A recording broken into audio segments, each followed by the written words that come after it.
Hello friends, welcome to Golden Career. RRB PO का final result कल आ चुका है आप लोगों का। जिन लोगों का भी सिलेक्शन हुआ है उनको तो बहुत बहुत बधाइयाँ।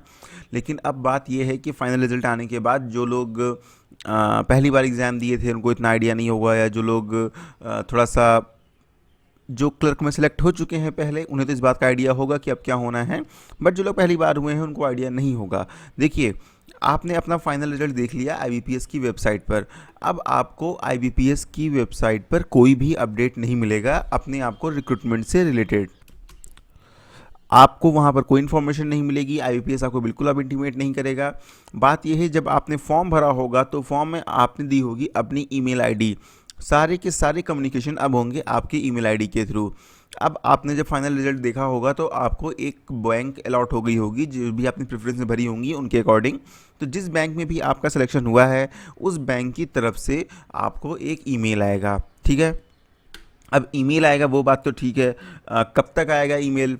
देखिए यार, ईमेल में ऐसा भी हो सकता है कि 10-12 दिन में भी आ जाए।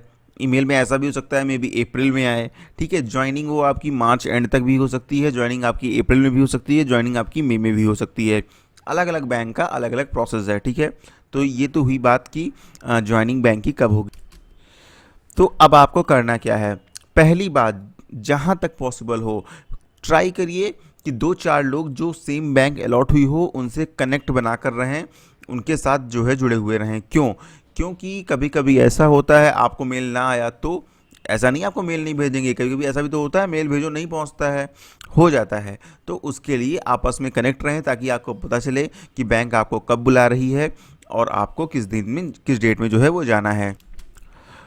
बाई पोस्ट भी एक लेटर आ सकता है, लेकिन बहुत सी बैंक बाई पोस्ट कुछ नहीं भेजती हैं और कुछ बैंक होती हैं जो भेज भी देती हैं।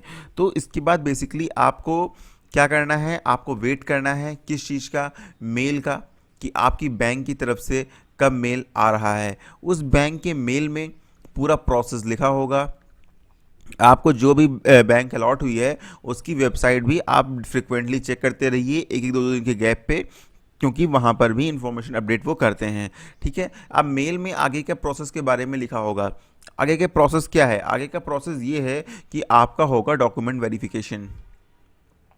डॉक्यूमेंट वेरिफिकेशन इन केस किसी का इंटरव्यू के टाइम पे कोई मार्कशीट डिग्री नहीं थी तो भैया अब वो लगेगी, ठीक है। आपने उस टाइम पे बोल दिया होगा हम बाद में सबमिट कर देंगे, वो भी ठीक है आपकी, लेकिन इस टाइम आपको कोई रिलैक्सेशन नहीं मिलेगा।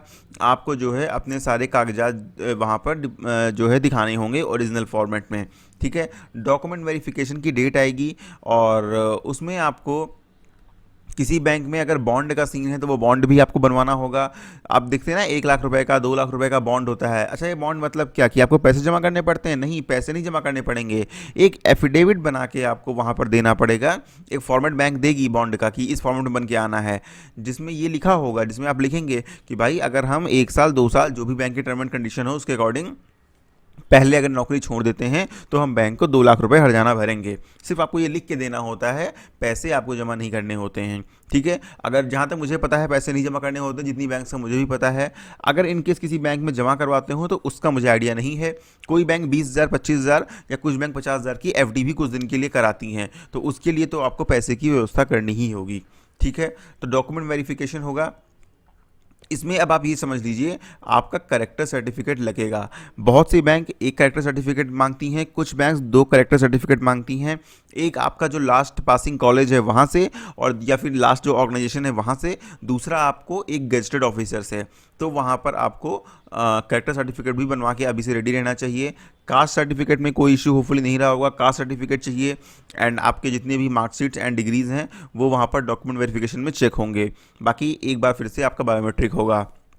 जब वो मेल आएगा तो मेल में मेंशन होगा कि आपको इस डेट में जो है जाके रिपोर्ट करना है। उस डेट में आप वहाँ पहुँचेंगे अपने सारे डॉक्यूमेंट्स के साथ, डॉक्यूमेंट्स वेरीफाई कराएंगे। अगर उसमें बैंक मेंशन करता है कि आपको पैसे लेकर आना है, एफडी करानी है, तो आप पैसे लेकर जाएंगे। उस बैंक में एफडी करानी पड़ेगी जिस बैंक में आपका सिलेक्शन हुआ है। उस पर ऑल दो इंटरेस्ट आपको मिलेगी, लेकिन वो उस पर लीन मार्क होता है। 3 महीने 6 महीने जो भी कह देंगे, उससे पहले वो एफडी मैच्योर नहीं की जा सकती। तो इस तरह से आपका डॉक्यूमेंट वेरिफिकेशन का प्रोसेस जो है वो कंप्लीट हो जाएगा। डॉक्यूमेंट वेरिफिकेशन प्रोसेस कंप्लीट होने के बाद बैंक आपको एक दिन फिर बुलाएगी, जिस दिन सबको अलॉटमेंट लेटर मिलेंगे, ठीक है। वो अगेन आपको एक मेल आएगा कि आपको इस डेट में रिपोर्ट करना है, आपको अलॉटमेंट लेटर अपना लेना है। तब आपको अपने हेड ऑफिस जहाँ भी है, शायद मोस्ट प्रॉब्ली हेड ऑफिस में ही बुलाते हैं, आप हेड ऑफिस में जा करके अपना ज्वाइनिंग लेटर लेंगे। ज्वाइनिंग लेटर में लिखा होगा कि आपको किस रीजनल ऑफिस में रिपोर्ट करना है और कब रिपोर्ट करना है। फिर आप वहाँ पे जाकर रिपोर्ट करेंगे और आपकी जॉब जो है वो स्टार्ट हो जाएगी। ट्रेनिंग की बात करते हैं, आपको ट्रेनिंग दी जाएगी, भूल जाइए आरआरबीज में कोई ट्रेनिंग होती है, 1 दिन 2 दिन की ट्रेनिंग दे देंगे। काम करते करते ही सीखना पड़ेगा, थोड़ा सा बच के काम करिएगा। फंस भी जाते हैं लोग, तो ये मत सोचिएगा कि आपको नहीं आता है तो आपके जो कलीग्स बता रहे हैं वो सही ही बता रहे हैं सब कुछ, ठीक है। इस चक्कर में मत रहिएगा। बहुत से लोग गलत भी बताते हैं, बहुत से लोग गलत काम भी करवा लेते हैं, तो थोड़ा देख दाख के काम करिएगा। ट्रेनिंग ऐसा 4 आरबीज में नहीं ढंग से होती है, 3 दिन 4 दिन 5 दिन बस इतनी ही ट्रेनिंग होगी और आपको कुछ नहीं सिखाया जाएगा। जो आपके कलीग्स होंगे वही आपको धीरे धीरे ब्रांच में जो है वर्क सिखाएंगे। तो बेसिकली इतना सा ही प्रोसेस है। एंड एक जो बहुत ही इंपॉर्टेंट मैं कहूँगा, सब लोग अपने फ़ोन में जो भी ईमेल आपने IBPS को दिया है उस फ़ोन में मेल को सिंक करके रखें, ताकि आपको मेल्स के अपडेट मिलते रहें, मेल मिस ना हो जाए और 2-4 लोगों के कांटेक्ट में ज़रूर रहें। अगर थोड़ा 10-15-20 दिन का लेट हो जाता है, कोई भी अपडेट नहीं आ रहे हैं, मानो 20 दिन 25 दिन निकल गए अभी, ठीक है, फिर भी कोई अपडेट नहीं आया, तो बैंक को कॉल करके भी जरूर पूछ लीजिए कि सर अभी तक कोई इन्फॉर्मेशन नहीं आई है ज्वाइनिंग की, ज्वाइनिंग कब तक होनी है। तो बैंक बता देगी कि भाई आप वेबसाइट चेक करते रहो, या फिर अब तक होगी, या आप मेल चेक करते रहो, तो एटलीस्ट पता चल जाएगा कि अभी कोई प्रोसेस स्टार्ट नहीं हुआ है। So thank you and all the very best for your future. उम्मीद करता हूँ कि आपको इस वीडियो से थोड़ी मदद मिली होगी, एंड प्लीज़ वीडियो को शेयर करिए ताकि और लोग भी इस चैनल के साथ जुड़ सकें।